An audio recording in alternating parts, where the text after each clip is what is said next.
Well, hello everybody, welcome back to the channel.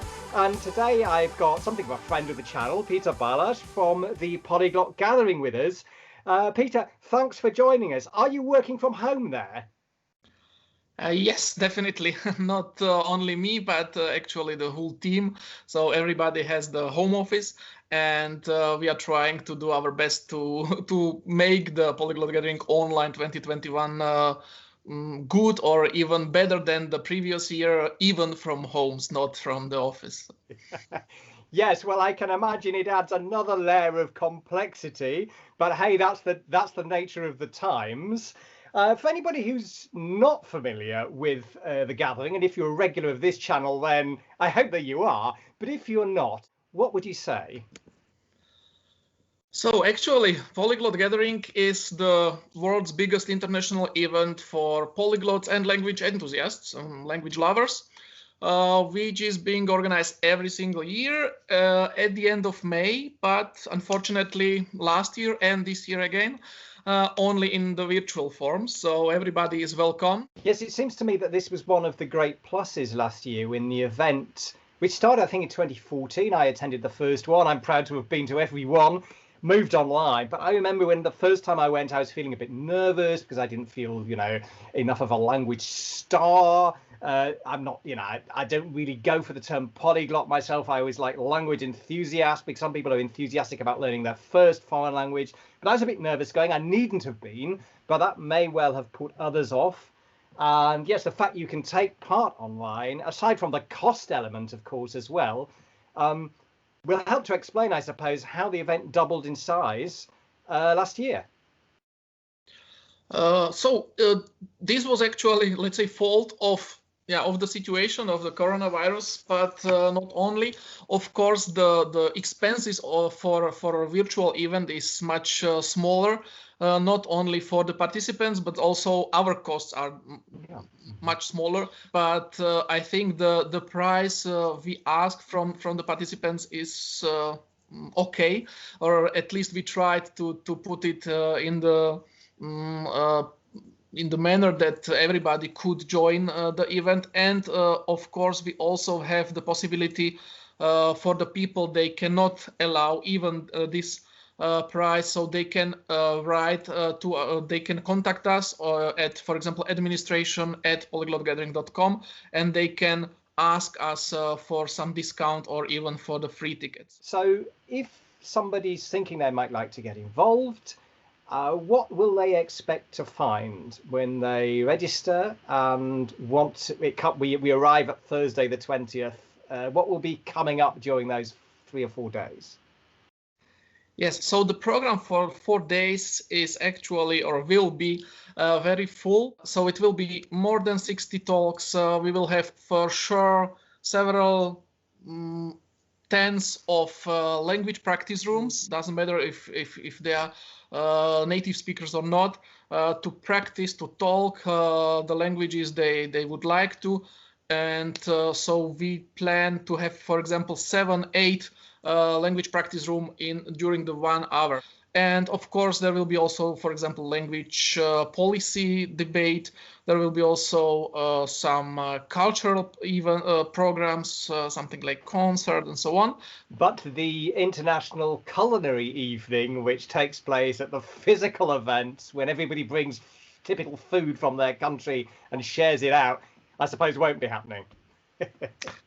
Yes, this is one of, also for me, it's one of the best programs, definitely, from the gathering, and it will miss us. It's not replaceable in the virtual form, definitely.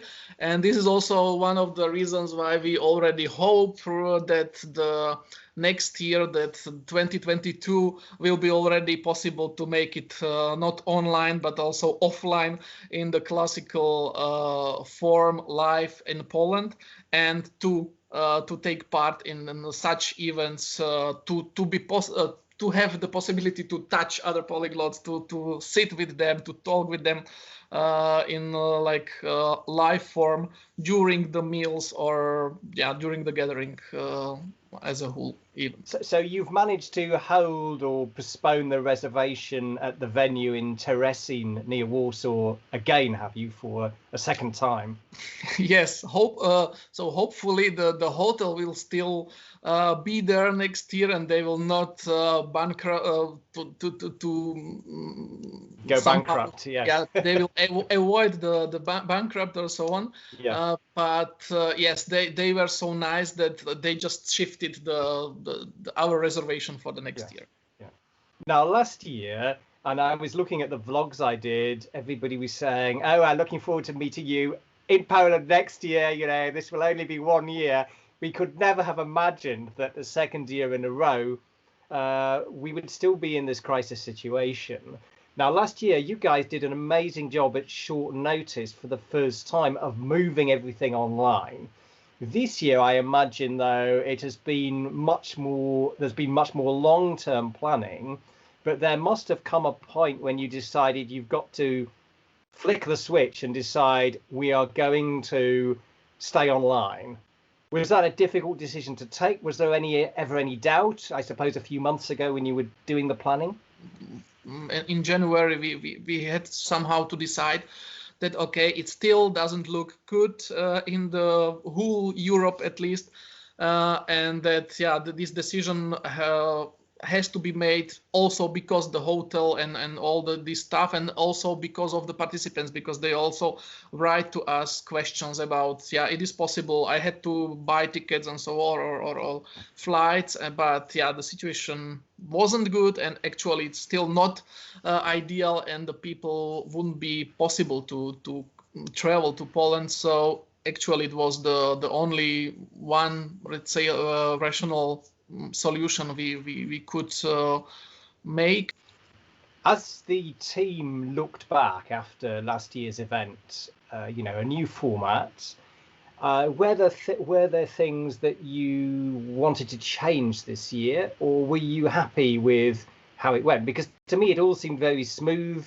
I don't really remember many technical glitches. I participated in a lot of different things. Everything seemed to run pretty smoothly. Have there been any challenges, anything you've learned from last year organizationally? Yes, of course. So we decided to make some improvements on it, and so now this year the gathering will be even better, also from this technical side.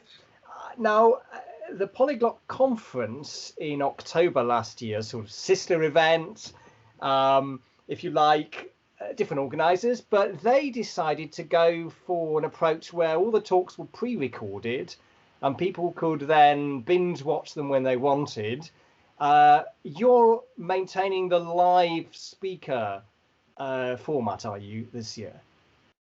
Yes, so our aim is to really to enable the participants to have possibility, for example, to ask the speaker something, and to have the possibility that the speaker will reply after the talk. Normally, our aim or our idea is to have 30 minutes for the talk and 50 minutes for questions and answers. So it's up to the speaker, of course. But this is something what we would like to have in this event. Maybe to finish, we could look a bit more at the program, Peter. So I was looking through, and from I know not all the talks are there yet, but the ones I've seen on the website, there seem to be quite a few on methods, for example, which is always something I'm always, although I'm always a bit skeptical of new methods, I'm always, eager to try and optimize my own language learning. There's one on learning language with Netflix, another talk on using TikTok for language learning. Any other method talks you can remember that you'd want to mention?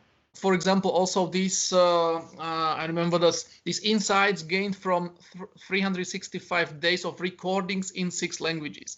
It's something what is... Yes, Jonathan Huggins, that, isn't it? Yes. Yes. Yeah. But we also have, the very interesting from Tetsu Yang, of course, Japanese and Chinese literacy is very something what I would recommend.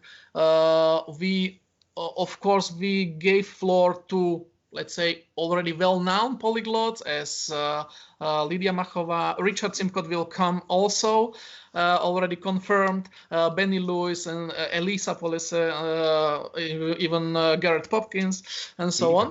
But we also, the main idea behind the gathering is to give the floor also to, let's say, new faces. And so we try to mix it up somehow that the people could choose or based on the speakers, or of course based on the topics they are interested in. Yeah. Well, so the full program will be out in a few days, I imagine, and people can then look at the feast that is coming up. And of course, for many people, it's not just, they don't necessarily want the talks even as the main thing. It's the chat rooms and practicing the languages that's the main thing for some people. Yes, and this was definitely also the case of the last year's gathering, and we were surprised that we had much more people in the language chat rooms than in the main sessions or in the talks. But yes, this doesn't mean that the talks are not or will be not watched, but they will be much more used and watched after the gathering or even during the gathering, but in the time when no chat rooms will be available, for example. So in short, folks, there's a huge amount that's coming up, and everybody's experience of the Polyglot Gathering is going to be a bit different depending on the balance of language lessons, chat rooms, talks that you want to attend. Peter, what's your website if people want to find out more now?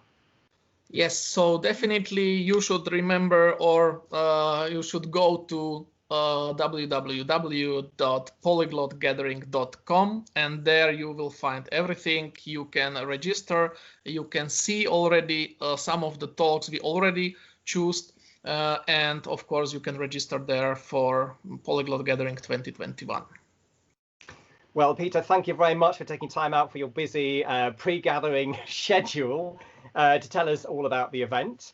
Everyone at home, thanks a lot for watching. And I will link underneath this video to the Gatherings website so you can find out more about the event and how to get tickets. Thanks a lot for watching. If you haven't yet subscribed for the Vibe, please do. Think about a thumbs up, tickle that bell, and share your facts. See you next time. Bye. Bye.